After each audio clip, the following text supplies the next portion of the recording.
حقیقی جو مجذوب ہے، اس پہلے لفظ کا ترجمہ اگر آپ دیکھیں گے نا تو اس سے سمجھ آ جائے گا کہ اس سے اصل مراد کیا ہوتا ہے۔ دیکھیں، ایک تو ہوتا ہے مجنون۔ مجنون وہ ہوتا ہے کہ جس کے دماغ میں خلل ہو، خرابی ہو۔ تو یہ جنون پھر بڑا شدید بھی ہو سکتا ہے، یہ وقتی بھی ہو سکتا ہے، یہ تھوڑا بھی ہو سکتا ہے۔ تو یہ ہے جنون۔ اور ایک ہے جذب، جس سے بنتا ہے مجذوب۔ جنون سے مجنون اور جذب سے مجذوب۔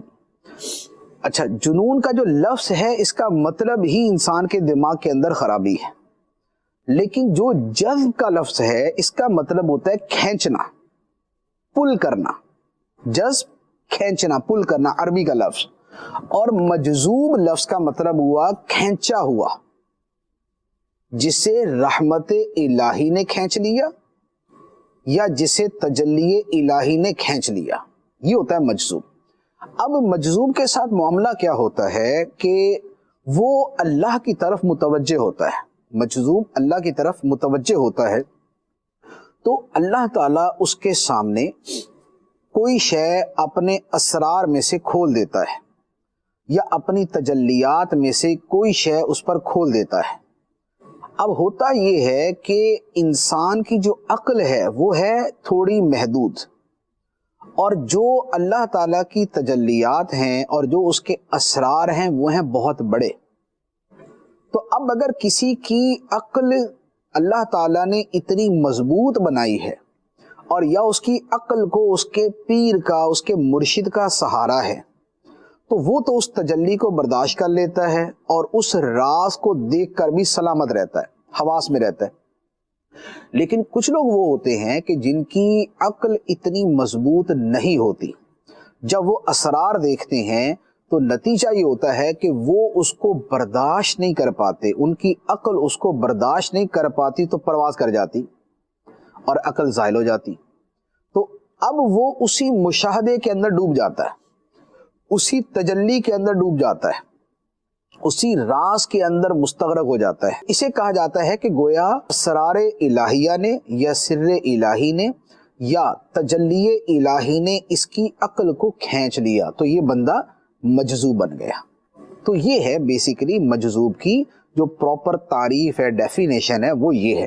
اب یہ ہے کہ بھئی وہ ناخن بڑے ہونا، بال بڑے ہونا، یہ کیا ہے؟ تو دیکھیں، ناخن بڑے ہونا، بال بڑے ہونا پاگل کے بھی ہو سکتے ہیں، کہ جب ایک بندے کو اپنا ہوش ہی نہیں ہے، اپنی حالت کے سدھارنے کا ہے ہی نہیں، تو اس کے بھی ناخن بڑے ہو سکتے ہیں اور بال بڑے ہو سکتے ہیں اور گندا مندہ بھی ہو سکتا ہے۔ لیکن چونکہ مجذوب کی بھی عقل زائل ہو چکی، تو لہذا اس کے ساتھ بھی یہی ہوگا کہ اس کے بھی بال بڑے ہوں گے، اس کے بھی جو ہے وہ ناخن وغیرہ بڑے ہوئے ہوں گے۔ تو ہر پاگل مجذوب نہیں ہے۔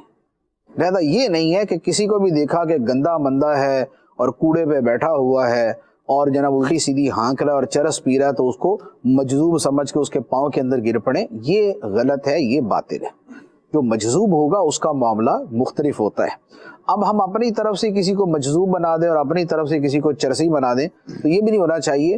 ظاہری حالت ٹھیک نہیں ہے تو اس کو اسی کیٹیگری میں شمار کرے کہ یہ مجنون میں سے ہے۔ مجذوب جو ہے یا تو اپنے کسی عمل سے، اپنے کسی یوں کہہ لے کرشمے سے، اور اپنے کسی ایسے ما فوق الفطرت جو ہے وہ کسی شے سے ظاہر ہوگا، یا کوئی کامل ولی اس کے بارے میں بتائے کہ یہ مجذوب ہے اور یہ محض پاگل نہیں ہے، تو یہ ہو سکتا ہے۔ جیسے اعلیٰ حضرت علیہ رحمہ نے کئی حضرات کے بارے میں فرمایا کہ میں بریلی شریف کے اندر فلاں جگہ گیا، فلاں وہاں پر فلاں مجذوب تھے۔ تو اب یہ کہ ولی بتا دے کہ فلاں مجذوب حقیقی ہے تو وہ ٹھیک ہے، لیکن اس سے ہٹ کر جو ہے وہ اپنی طرف سے ہم فیصلہ نہیں کر سکتے، اس کو پھر ہم نارمل کیٹیگری میں ہی شمار کریں گے۔